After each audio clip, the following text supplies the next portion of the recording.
Hello friends, in our previous videos, we learned about price elasticity and its determinants. What did you understand from it?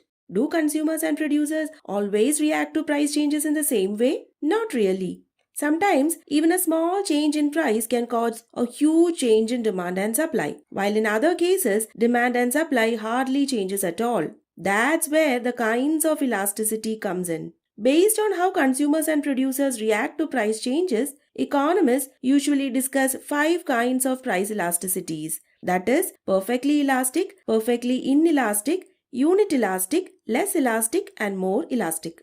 Let's begin with the kinds of price elasticity of demand. First is the perfectly elastic demand. Imagine consumers willing to buy a product only at one particular price. At that one fixed price, they are willing to buy any quantity. But suppose the price rises even slightly and demand immediately falls to zero. Consumers simply walk away. No purchases, no negotiation, nothing. And if the price falls slightly below the fixed price, demand becomes theoretically infinite. Consumers are willing to buy any amount at that price. This is called the perfectly elastic demand. Graphically, this gives us a horizontal demand curve and the value of elasticity is infinity. Now, is this common in real life? Not really. This is an extreme case, but we use it as a theoretical benchmark. A commonly used example are shares in stock markets. Suppose one company's shares become slightly more expensive than comparable alternatives. Investors may immediately switch to other shares. The responsiveness becomes extremely high.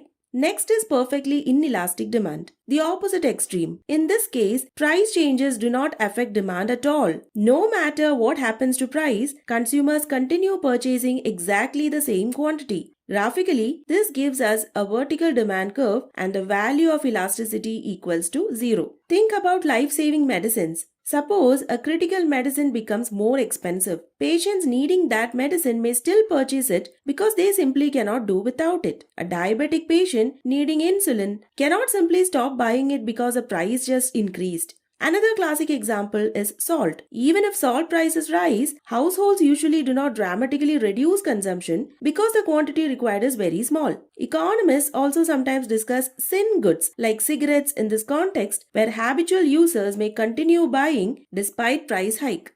Next is unit elastic demand. Here, the percentage change in quantity demanded is exactly equal to the percentage change in price. Price and demand change in the same proportion. That is, if the price rises by 5%, then the quantity demanded decreases by 5%. And the value of elasticity is equal to 1. You can think of examples like movie tickets or certain branded clothing products. When prices rise moderately for such goods, consumers reduce purchases in roughly similar proportion.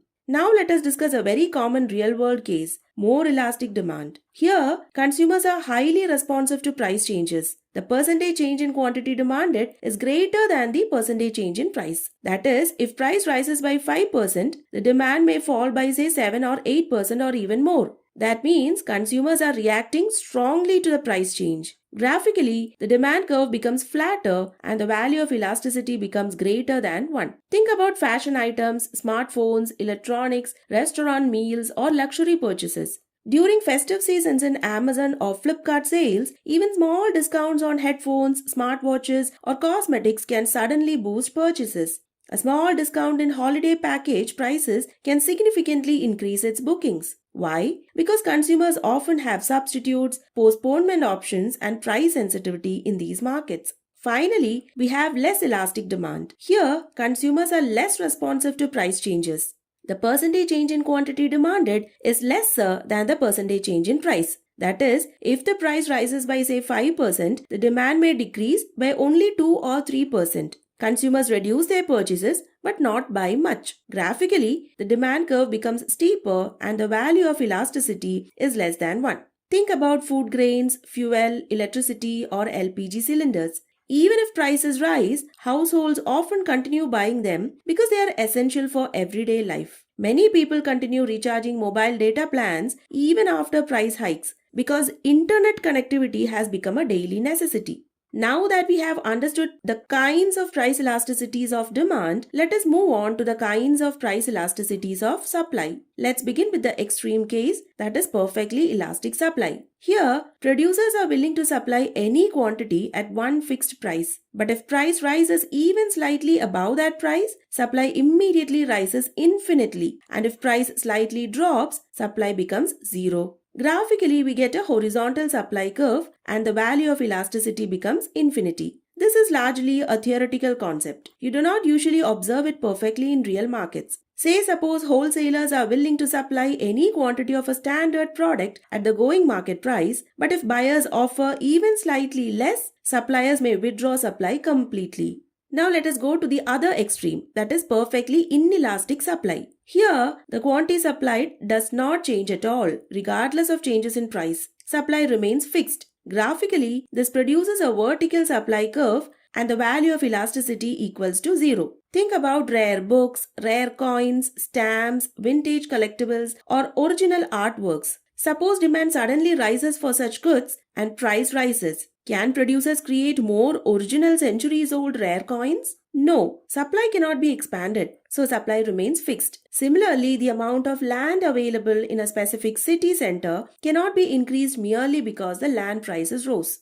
Now let us see unit elastic supply. Here the percentage change in quantity supplied is equal to the percentage change in price. Price and supply move in the same proportion. That is, if the price rises by say 10%, the quantity supplied also increases by 10%. Graphically, economists often represent this using an upward sloping straight line passing through the origin, and the value of elasticity equals to 1. In real life, this is mostly a conceptual benchmark rather than a perfectly observable case. But you can loosely imagine a small bakery or a home business increasing their output proportionately as selling prices rise.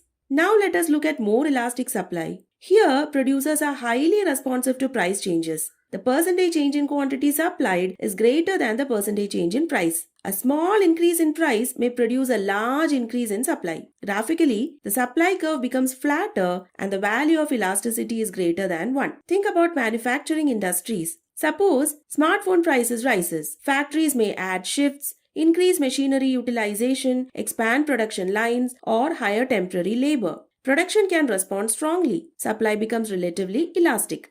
Restaurants operating cloud kitchens may quickly increase meal production during high price or high demand periods. That is another example. Finally, we have less elastic supply. Here, producers respond only slightly to price changes. The percentage change in quantity supplied is lesser than the percentage change in price. The supply curve becomes steeper and the value of elasticity becomes less than 1. Think about agricultural production. Suppose onion prices suddenly rise. Can farmers double the output tomorrow? No. Agriculture depends on land, seasons, rainfall, and crop cycles. Adjustment takes time, so supply often becomes relatively inelastic. If apartment prices increases today, builders cannot instantly produce more completed flats because construction takes months or years. So today, we learned something important, that elasticity is not just elastic versus inelastic. There are different degrees of responsiveness on both sides of the market. Consumers and producers react differently, and understanding these reactions helps economists, managers, businesses, and policymakers make sense of real-world markets. If you like this video, do subscribe to my channel and share the videos with your friends. Thank you.